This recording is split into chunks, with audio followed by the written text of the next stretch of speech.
বাংলার মানুষ এসব কথায় কোনো মূল্য দেয় না, নামনা করে দিকে কটাক্ষ করছে সেনাপতি চক্রবর্তী। মন্ত্রী বলে হঠাৎ ভিন্ন সুর, কি বলবেন? দেখুন, তোহা সিদ্দিকী তৃণমূলের ক্ষমতায় আসার পিছনে একটা বড় অবদান রাখা ব্যক্তি, একটা বড় অবদান ছিল সেই সময় মমতার কাছে খুব কাছের লোক ছিল তোহা সিদ্দিকী। যখন রেলমন্ত্রী ছিল বলেছিল ফুরপুরা শরীফে রেল দিব, কত কি দেবে, দেবার তো কোনো ঠিক নাই। কোথাও রেলের ফ্যাক্টরি দিচ্ছে, কোথাও কোচ ফ্যাক্টরি, কোথাও লাইন। তো আমি রেলমন্ত্রী হওয়ার পর গেছিলাম ফুরপুরা শরীফে ওনাদের আহ্বানে। আমি তখনও বলেছিলাম এগুলো মিথ্যা কথা বলে গেছে মমতা ব্যানার্জি, হবে না। কারণ রেল লাইন পাততে গেলে জমি দরকার, আপনাদের জমি দিচ্ছেন না, জমি নেই। আর জমি দেওয়ার বদলে চাকরি দেওয়ার ক্ষমতা নেই। সত্য না সত্য কথা?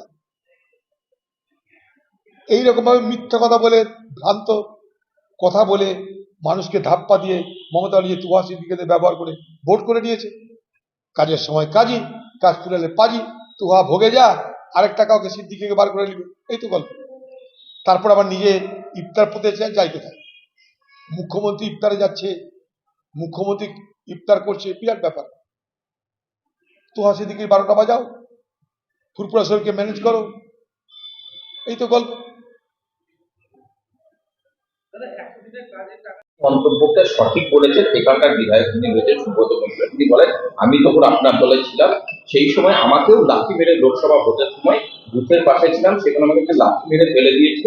এছাড়াও গরু পাচারকারী দুষ্কৃতিমূলক লোকেদের সাথে যোগাযোগ ছিল এই হুমায়ুন কবির। উনি নাম করেছিলেন কলকাতায়, এবং তৃণমূলে যোগদান করানোর জন্য ভয় দেখানো হতো, যে কোনো মুহূর্তে তুলে নিয়ে যাওয়া হতো। আপনার মন্তব্যকে পাশে থেকে বিজেপি বিধায়ক, আমি তো বলবো এটা সত্যি কথাই হয়তো বলেছি, এর মধ্যে বানানো কিছু তো নেই।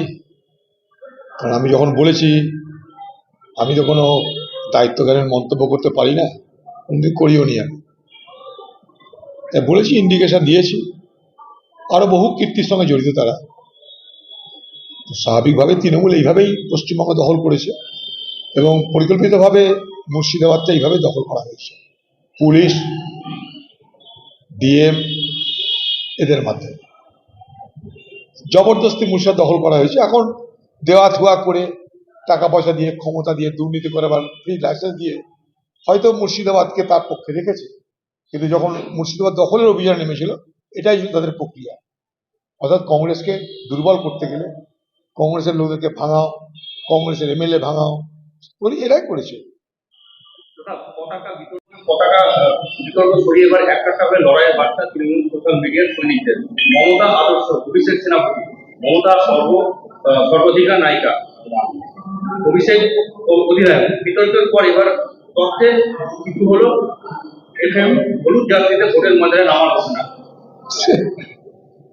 হবে, নহড়া চলছে, আর কি করা যাবে। ভাই, তোদেরকে কে বলেছে তোমাদেরকে যে কে অধিনায়ক, কে সহ অধিনায়ক?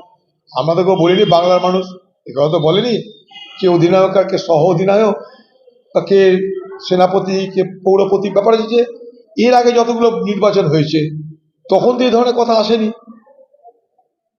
কখনো শুনতাম বাংলার মেয়েকে বাংলা চাই, কখনো এই তাই, এখন এসব আসছে কেন?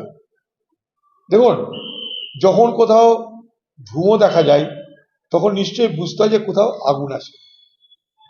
এখানেও অন্তর্বিরোধের আগুন আছে, তাই তার ধুঁয়ো প্রকাশ পাচ্ছে এই ধরনের ভাষণের মধ্যে দিয়ে।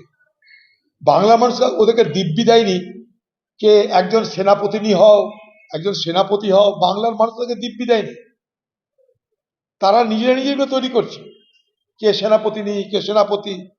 এতে আমাদের কোনো মাথা ব্যথা নাই। কিন্তু কেন এটা আজকে বলতে হচ্ছে যে কে সেনাপতিনী, কে সেনাপতি, কেন বলতে হচ্ছে? এটা প্রয়োজনটা কেন হলো? এটার মধ্যে দিকে এটা প্রমাণিত হচ্ছে না তৃণমূল দলের মধ্যে অন্তর্বিরোধ ধীরে ধীরে ধীরে ধীরে বিস্ফোরণের চেহারা নিচ্ছে। এটা বলতে এটাই প্রমাণিত হয়।